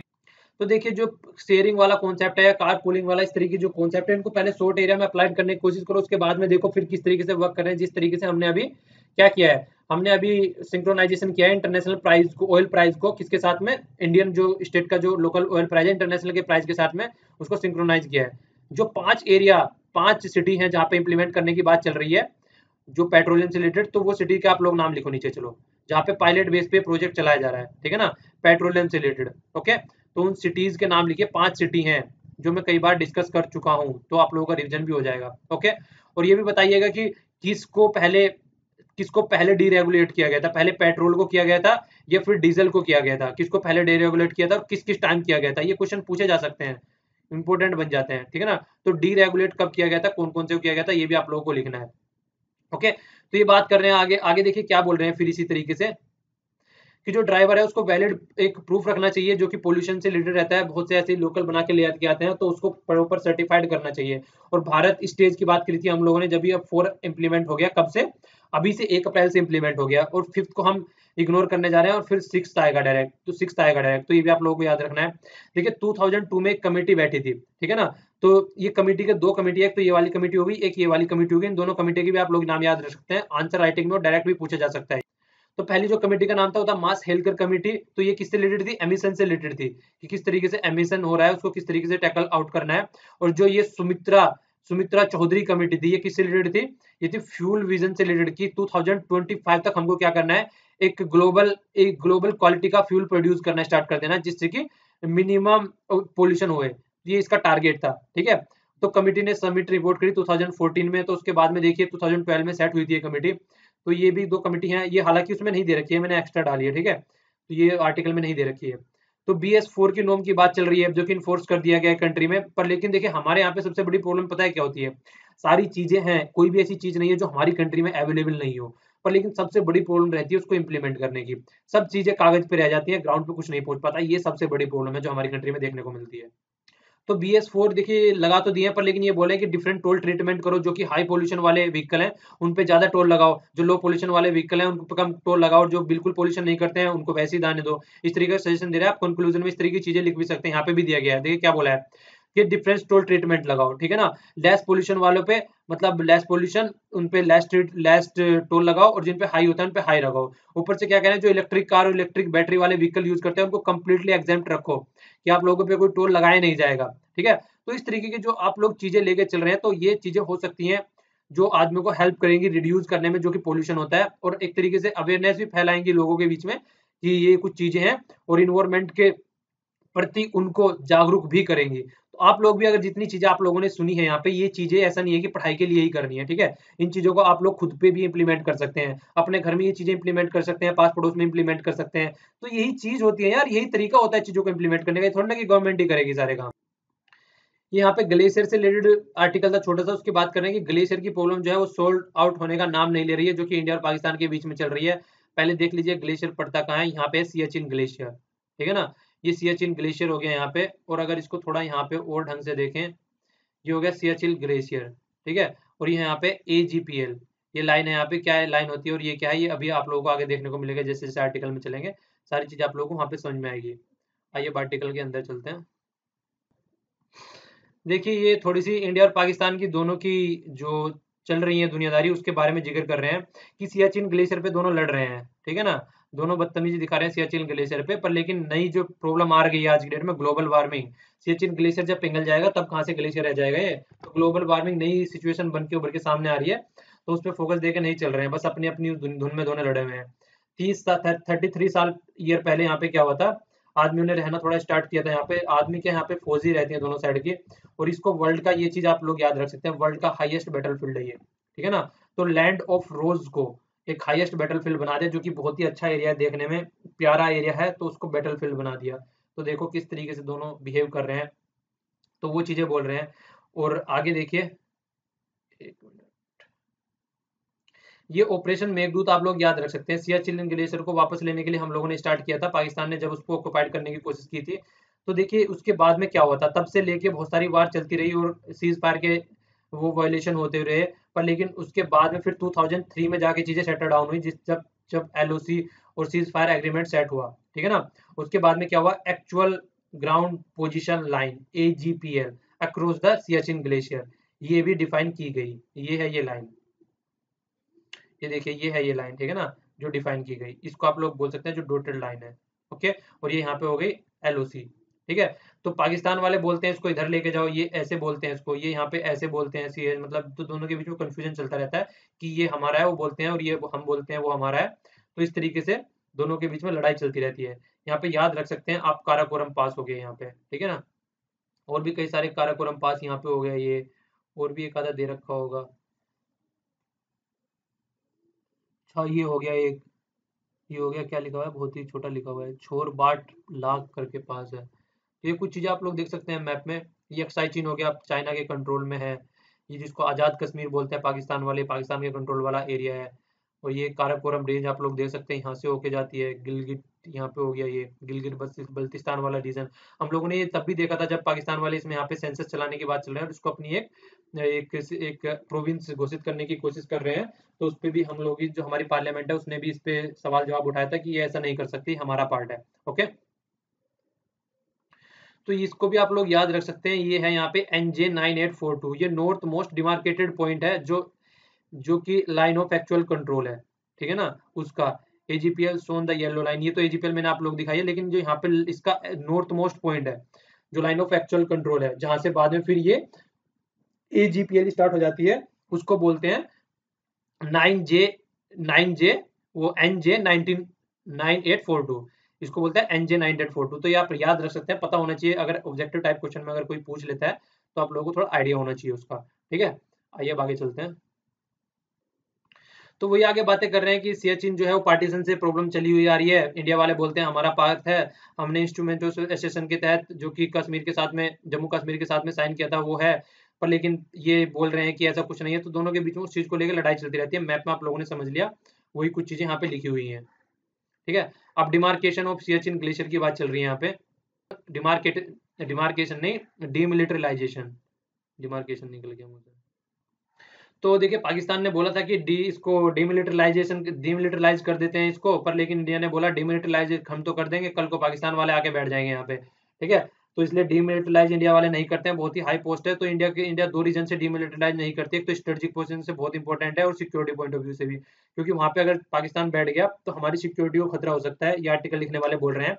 और देखिए इतना ज्यादा हाईएस्ट पॉइंट पे है, तो वो तो एक चीज हो गई है अगर देखा जाए, पर लेकिन बहुत ही ज्यादा खतरा भी रहता है जो आर्मी पर्सनल है वहाँ पे। आप लोगों ने देखा होगा जिस तरीके से वहाँ पे ग्लेशियर पिघल रहे हैं, और जिस तरीके से वहाँ पे कुछ दिनों पहले भी अभी कई सारे जवान मरने की खबर आई थी। तो इस तरीके के इश्यूज वहाँ पे चलते रहते हैं। तो इन सब चीजों को सेटल डाउन करने के लिए मेल्ट जो हो रहा है उसमें ग्लेशियर में, तो टेक्नोलॉजी का यूज करना चाहिए, जिससे कि जो वहाँ पे हमारे सोल्जर हैं उनको प्रॉपर वे में फैसिलिटीज प्रोवाइड कराई जा सके। और जो डीमिलिटराइजेशन होना है नहीं होना है वो तो बाद की बात है, वो दोनों मिलकर सेट कर लेना। पर लेकिन जो आज की डेट में वहाँ ग्लोबलाइजेशन की जो सिचुएशन बनी हुई है, तो पहले उस चीज को, जो ग्लोबलाइजेशन की कंडीशन जो बनी हुई है, पहले उस चीज को सॉर्ट आउट कर लो। और जो हमारे जवान है उनको थोड़ा सही कंडीशन में रख लो, उसके बाद में जो आप लोगों को करना है वो करते रहना। तो काइंड ऑफ चीजें यहाँ पे सजेशन दिया गया है।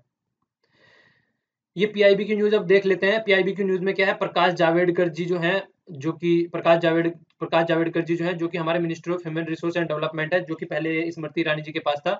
तो इन्होंने क्या किया है, अभी एक ऐप लॉन्च किया है, उसको बोल रहे हैं रूसा, ठीक है, RUSA, इसको बोलते हैं राष्ट्रीय उच्चतर शिक्षा अभियान। तो देखिए राष्ट्रीय उच्चतर शिक्षा अभियान, पहले उच्चतर पे बाद में आएंगे, पहले इससे पहले निचतर देख लेते हैं हम लोग, ठीक है, कि निचतर क्या है। आ गया, पीछे ही तो है। ये देखिए पहले हम लोगों ने चलाया 2001 में, उसको बोलते हैं सर्व शिक्षा अभियान, ठीक है ना। ये एलिमेंट्री एजुकेशन के लिए था, जो कि लोअर क्लास की एजुकेशन होती है। तो ये हमारा काफी अच्छा खासा रहा, सक्सेसफुल हुआ काफी हद तक। फिर उसके बाद हमने चलाया राष्ट्रीय माध्यमिक शिक्षा अभियान। फिर बीच वाली जो एजुकेशन होती है, सेकेंडरी एजुकेशन जो होती है, सेकेंडरी लेवल की एजुकेशन, तो उसके लिए चलाया गया एजुकेशन डेवलपमेंट के लिए। तो ये दो चीजें हम ऑलरेडी चला चुके हैं। तो जब जो बच्चे वो यहाँ पे पढ़ते होंगे 2001 में, तो आज की डेट में 2017 आ गया है, ठीक है, तो 16 साल हो गए हैं। तो 16 साल से वो पार होके अब कहीं ना कहीं उच्चतर वाले एरिया में आ गए होंगे ना, तो उच्च शिक्षा वाले एरिया में आ गए होंगे। तो इसलिए उसके साथ साथ पहले देखिए, पहले यहाँ पे वो चला है, जो कि फिर माध्यमिक पे पूछे होंगे, फिर उच्चतर पे पहुंचे होंगे। तो इस तरीके से पूरी सीरीज चली हुई आ रही है। तो अब जो चीज पे फोकस किया जा रहा है वो है राष्ट्रीय उच्चतर शिक्षा अभियान, जिसमें हायर एजुकेशन को लेकर चलना है। तो आप लोगों को ये याद रखना है, ये हायर एजुकेशन से रिलेटेड स्कीम है, ठीक है, सेंट्रली स्पॉन्सर्ड स्कीम है, डिपार्टमेंट ऑफ हायर एजुकेशन की MHRD के अंदर आता है। एम्स क्या है, सेंट्रल फंडिंग करती है। स्टेट एजुकेशन जो होती है उनके डिपार्टमेंट को एक प्रॉपर वे में अच्छी एजुकेशन, अच्छी एसेसिबिलिटी और एक्सीलेंट और टीचर की फैसिलिटी प्रॉपर वे में प्रोवाइड कराना। और एक ही तरीके से जितनी भी सारी स्कीम्स चल रही हैं एजुकेशन से रिलेटेड, खासकर इसके एरिया में हाई जो उच्चतर एजुकेशन है उससे रिलेटेड, उसको क्या करना है, 24/7 ट्रैक करना है कि जो स्कीम चल रही है वो प्रॉपर में वर्क कर रही है नहीं वर्क कर रही है। तो ये इसका सबसे ज्यादा बेनिफिट होगा, जो कि ये ऐप लॉन्च किया गया है। तो रूसा मान लो आप लोगों के लिए ऐसे ही लिखा हुआ आ गया बस, RUSA किससे रिलेटेड है, ठीक है, ये आगे आगे देखिए कैसे ऑप्शन देगा, इंडिया और रशिया के रिलेशन से रिलेटेड है, ठीक है, तो काइंड ऑफ आप लोगों को ऑप्शन देखने को मिलेंगे। तो आप लोगों को पता होना चाहिए कि ये है क्या, ठीक है, तो किससे रिलेटेड है ये, हाई तो राष्ट्रीय, तो आपका आपको अगर इसकी फुल फॉर्म भी पता होगी ना कि राष्ट्रीय उच्चतर शिक्षा अभियान, तो आप लोग एकदम समझ जाओगे, फिर आप लोग आंसर दे दोगे, तो कम से कम फुल फॉर्म तो याद रखिएगा ही, फिर आगे आप लोग समझ जाओगे चीजें कहाँ चल रही है। तो एम क्या है, provide higher institution education provide करने की बात चल रही है वही, और टारगेट क्या था देखिए इसको 32%, देखिए कितना कम है, आप लोगों को देखने को मिल रहा होगा, ये 32% 2017 तक इनका टारगेट था कि हायर एजुकेशन में इनरोलमेंट होए। एक्चुअली होता क्या है, नीचे वाली जो क्लासेस रहती हैं उसमें आप लोगों ने देखा होगा बच्चे एडमिशन ले लेते हैं, पर लेकिन जैसे जैसे 10वीं तक पहुंचते हैं, बहुत सारे तो बोलते हैं बस 10वीं कर ली अब क्या करना है करके, कुछ ऐसे होते हैं बहुत सारे जो 10वीं से 12वीं करते हैं, 12वीं के बाद में आर्मी वगैरह में लग जाते हैं, बहुत से पढ़ाई वढ़ाई छोड़ के अपनी घर गृहस्थी में लग जाते हैं, शादी वादी हो जाती है बहुतों की, तो इधर उधर निकल लेते हैं। तो बहुत ही कम ऐसे होते हैं जो कि आगे हायर एजुकेशन के लिए जाते हैं। तो ये हायर एजुकेशन को 32% बढ़ाने के लिए, तो जो 12th 5 ईयर प्लान था उसके बारे में फोकस किया गया था। 12 से लेकर 12th 5 ईयर प्लान कब से है, 2012 से लेके और 17-18 तक चलेगा 12th 5 ईयर प्लान, ठीक है ना, तो इसको याद रखना। तो उसके अंदर जो टारगेट है वो 32% का टारगेट रखा गया था कि 32% इनरोलमेंट होना है, जो कि वहां से निकल के आ रहे हैं, 10वीं और 12वीं से निकल के बंदे आ रहे हैं उनका हायर एजुकेशन में, तो इसलिए ये इस तरीके का अभियान चलाया गया था। देखिए जो हमारा चंपारण सत्याग्रह चला था वो 10 अप्रैल, ठीक है ना, 1997, मतलब 197, ठीक है ना, तो उस टाइम पे चला था। तो अभी इसके 100 साल लगभग पूरे हो चुके हैं, ठीक है, 100 साल, देखिए कितना लंबा टाइम पीरियड हो गया है। तो उसके ऊपर स्पीच दी जा रही थी श्री राधा मोहन जी के द्वारा, तो उसमें इन्होंने कमेंट किया कि जो दो वर्ड का नाम लिया है इन्होंने, कुर्की और तीन कथिया सिस्टम, ठीक है ना, ये जो ब्रिटेन वाले यूज थे, जो ब्रिटिश अंग्रेज यूज करते थे, वो हमको यहाँ पे सप्रेस करने के लिए, एक्सप्लोइट करने के लिए यूज किया करते थे, ठीक है ना। तो ये जो बोल रहे थे national farmer fair in Champaran में ये अपना भाषण दे रहे थे, तो उससे रिलेटेड आर्टिकल ये यहाँ पे है, इसमें देख लेते हैं क्या क्या चीजें हैं। तो ये यहाँ पे गांधी जी की बड़ाई भी कर रहे हैं, बोल रहे हैं कि इस तरीके का एग्जाम्पल किसी हिस्ट्री में नहीं है, ह्यूमन सिविलाइजेशन में नहीं है, जिस तरीके से वार वेज के ऊपर लड़ाई चली थी और गांधी जी ने किस तरीके से गांधी जी की लीडरशिप में उसको पीसफुली वे में उसको सेटल डाउन किया गया था, जो कि ब्रिटिश एडमिनिस्ट्रेशन और जमींदार के द्वारा स्टेब्लिश की गई थी, मतलब लोगों को एक तरीके से सप्रेस करने के लिए और एक्सप्लॉइट करने के लिए, ठीक है ना। तो उसके बारे में आप देखें यहाँ पे दोनों चीजें समझाने की कोशिश भी कर रहे हैं। तो दो सिस्टम के बारे में यहाँ पे जिक्र किया गया है, एक तो गुरकी और एक क्या है, तीन कथिया सिस्टम। तो इसमें क्या होता था, देखिए जो ब्रिटिश होते थे वो मनी पे कर देते थे फार्मरों को, और एक तरीके से उनकी लैंड गिरवी रख लेते थे कि आपको इतने एरिया में इंडिगो लगानी है। इंडिगो क्या होती थी, देखिए इंडिगो जो है वो नील की खेती आप लोग बोल सकते हैं, डाई के लिए यूज होती थी। देखिए कपड़ा की आप लोगों ने सुना होगा इंडस्ट्रियल रिवोल्यूशन, इंडस्ट्रियल रिवोल्यूशन का जो मेन बेस था वो था कपड़ा उद्योग, ठीक है ना। तो कपड़ा उद्योग है तो फिर उसमें डाई करने के लिए, कलर देने के लिए नील चाहिए होगा, तो उसके लिए क्या करते थे, वो ये नील की खेती कराते थे इंडिया में, ठीक है। और तीन कथिया भी इसी तरीके का कुछ सिस्टम है। इसमें क्या किया है, तीन कथिया सिस्टम के तहत वन आउट ऑफ वन बीघा में से, देखिए यहाँ पे बोला गया आउट ऑफ 3 कट्ठा लैंड, आउट ऑफ वन बीघा में से 3 कट्ठा लैंड, उसमें क्या किया जाता था कि आपको इंडिगो लगानी ही लगानी है, नील की खेती करनी ही करनी है। और ऐसा करना क्यों किया गया, देखिए इसका कुछ रीजन तो होगा कि ऐसा क्यों करना स्टार्ट किया इन्होंने। ऐसा करना इसलिए स्टार्ट किया, देखिए स्टार्टिंग में तो फार्मर जो है पैसा कमाने के लिए अपने आप करते थे, क्योंकि अच्छा खासा पैसा इनको मिलता था, ठीक है, तो वो छोटे लेवल पे करते थे। लेकिन देखिए ये बोला गया 1914 में कितने पे करते थे, ओनली 8,000 एकड़ पे करते थे। पर लेकिन उसके बाद क्या हुआ, 1914 में आप लोगों को पता होगा वर्ल्ड वार स्टार्ट हो गई थी, वर्ल्ड वार फर्स्ट। तो वर्ल्ड वार फर्स्ट स्टार्ट हो गई थी, तो बेस्ट क्वालिटी जो नील की है वो कहाँ से, जर्मन से लाई जाती थी। पर लेकिन उसके बाद में क्या हुआ, जर्मन से आनी बंद हो गई, क्योंकि फर्स्ट वर्ल्ड वार स्टार्ट हो गई। तो उन्होंने क्या किया, जो डिमांड की पूर्ति करने के लिए इंडियन फार्मर जो है उनको फोर्स करना स्टार्ट कर दिया कि आप ये लगानी स्टार्ट करो। तो 1914 से लेके ये देखिए 1917 में ये आए यहाँ पे गांधी जी, तो तब से लेके बहुत ही लार्ज स्केल पे, एक ह्यूज लार्ज स्केल पे यहाँ पे क्या होने लगा था, वो नील की खेती होने लगी थी। तो इस तरीके से आदमी जो है वो गेहूं नहीं उगा पाते थे, चावल नहीं उगा पाते थे, तो अपना डे बाय डे की जो खाने के पदार्थ होते हैं, जो खाने के लिए जरूरी होते हैं, उनको भी नहीं उगा पाते थे, जिसकी वजह से बहुत ही ज्यादा भूखमरी आ गई थी, बहुत ही ज्यादा फैमिन आ गया था यहाँ पे सोसाइटी में, मतलब लोग भूखे मर रहे थे, क्योंकि उनको खेती वो करने के लिए कंपेल किया जाता था ओनली कि आपको नील की ही खेती करनी है। तो फिर उसके बाद में क्या हुआ, चंपारण सत्याग्रह देख लेते हैं। इसी के तहत चंपारण सत्याग्रह फर्स्ट सत्याग्रह था एक तरीके से महात्मा गांधी जी के द्वारा। चंपारण एक एरिया है बिहार में, तो वहां पे चलाया गया था। सबसे आपको कुछ नाम याद रखने हैं जो कि पूछे जा सकते हैं। एक तो सबसे पहला है राजकुमार शुक्ला जी का, ये एक मनी लैंडर थे, इनके बुलावे पर ही गांधी जी यहाँ पे पहुंचे थे चंपारण में। अप्रैल 10 को 1917 में गांधी जी यहाँ पे पहुंचे थे। ठीक है, इसके बाद में इनको ज्वाइन किया गया। बहुत सारे नाम दे रखे हैं यहाँ पे, अनुराग नारायण जी, आचार्य कृपलानी जी, और ये कई सारे नाम है, पर लेकिन आपको 2 के नाम जरूर याद रखने हैं, राजेंद्र प्रसाद जी के। और बाद में ये क्वेश्चन पूछा जाता है लेटर, जवाहरलाल नेहरू जी ने भी इनको ज्वाइन कर लिया था। ठीक है, तो ये चीजें आप लोगों को याद रखनी है, कुछ फैक्चुअल इन्फॉर्मेशन है, याद रखनी है। तो गांधी जी ने क्या किया, बहुत सारे प्रॉपर वे में काम किया। बिल्कुल पहले तो गांधी जी को यहाँ पे मतलब एंटर ही नहीं करने दिया गया था, बोल दिया गया था बाहर चले जाओ। तो इन्होंने क्या करा, प्रॉपर वे में सारा काम करना स्टार्ट किया। एक सबसे पिटिशन लिखवाई, सबके साइन करवाए कि ये कि क्या क्या प्रॉब्लम हो रही है। तो ये हाइक भी कर रहे थे रिवेन्यू, तो हाइक रिवेन्यू भी कैंसिल कराया गया।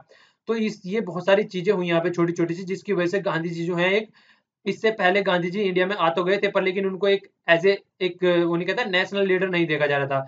पर कहीं ना कहीं यहाँ ने एक इसने एक नींव तैयार कर दी, जिसके बाद में इनको नेशनल लीडर की तरीके से देखा जाने लगा। इसके बाद में 2 सत्याग्रह और हुए थे, उनका आप लोगों को आंसर देना है। और तीनों को आप लोगों को क्या करना है, तीनों सत्याग्रहों को मतलब उसके ऑर्डर में लगाना है कि पहले कौन सा होता है। ये क्वेश्चन बहुत बार पूछा जा चुका है, एसएससी में भी, बैंकिंग में भी और यूपीएससी में भी पूछा जा चुका है। तीनों सत्याग्रह जो हुए थे, तीनों सत्याग्रह जो हुए थे, उनके तीनों के नाम और उनके बढ़ते हुए क्रम में लगाने हैं। ठीक है, इन सारे क्वेश्चनों के आंसर सेकंड वीडियो आएगी, उसमें भी आप लोगों को मिल जाएंगे, पर उससे पहले आंसर देने की कोशिश कीजिएगा, बहुत ही फायदेमंद रहेगा आप लोगों के लिए। ठीक है, तो देखिए क्या है, during the agitation, Gandhi ji को यहाँ पे नाम भी मिला, बापू फादर का नाम दिया गया, और महात्मा कैसे ग्रेट सोल का नाम भी इनको दिया गया यहाँ पे। तो ये कुछ चीजें भी लिख सकते हैं आप। बारदोली का सत्याग्रह हुआ था वहां पे, चलिए उसको बाद में डिस्कस करूंगा, बाद में पढ़ाऊंगा तो ज्यादा हो जाएगा वो टॉपिक अलग साइड में। ये आप इस योजना का नाम याद रखिएगा, ये राष्ट्रीय वायुश्री योजना, मतलब एक तरीके से सीनियर सिटीजन के लिए है ये। ठीक है ना, उनको एड प्रोवाइड कराना, उनको खाने पीने की चीजें प्रोवाइड कराना। तो इस तरीके से ये इससे मतलब जो बोला जा रहा है, बेनिफिट करने की बात चल रही है इतने ज्यादा आदमियों को with in the period of 3 year. ठीक है, तो 5,20,000 सीनियर सिटीजन को बात करने की बात चल रही है।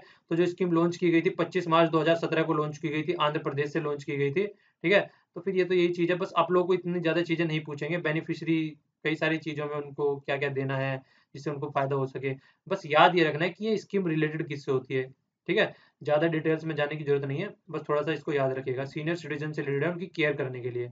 और आप लोग भी यार केयर कीजिए जितना हो सकता है, क्योंकि आप लोग ही हैं जो कि उनकी केयर करेंगे तो उनको बहुत अच्छा लगेगा। क्योंकि जिस दिन आप लोग उस एज में आ जाएंगे तो आप लोगों को पता चलेगा फिर क्या एज होती है। तो ये कोई भी प्रॉब्लम आदमी तब नहीं समझ पाता है जब दूसरे की प्रॉब्लम होती है। अगर इस तरीके से समझना स्टार्ट कर दे तो जिंदगी ही चेंज हो जाए, तब समझता है जब उसके ऊपर पड़ती है। ठीक है ना, कि बाप माँ बाप बोलते हैं ना कि जब खुद माँ बाप बनोगे तब पता चलेगा कि माँ बाप का दर्द क्या होता है। काइंड ऑफ चीजें होती हैं। तो आप भी देखिए, सेवा करने की कोशिश कीजिए, सेवा करोगे मेवा पाओगे, और एंजॉय कीजिए। तो इस लेक्चर में इतना ही, नेक्स्ट लेक्चर आएगा अभी, उस लेक्चर में फिर डिस्कस करेंगे हम सारी चीजें रिमेनिंग, और क्वेश्चन भी डिस्कस करेंगे, इनका आंसर भी डिस्कस करेंगे। तो वीडियो पसंद आ रही है तो लाइक कीजिए, नहीं पसंद आ रही है तो डिसलाइक कीजिए, और आंसरों का कमेंट में बॉक्स में आंसर भी दीजिए। ठीक है ना, पीडीएफ न्यूज़पेपर की भी, और दोनों पीडीएफ आप लोगों को यहाँ पे मिल जाएगी। और यहाँ पे फेसबुक पे भी आप लोगों को जो अगर पीडीएफ वगैरह चाहिए तो यहाँ पे भी अवेलेबल रहती है। तो thanks a lot for listening. जय हिंद।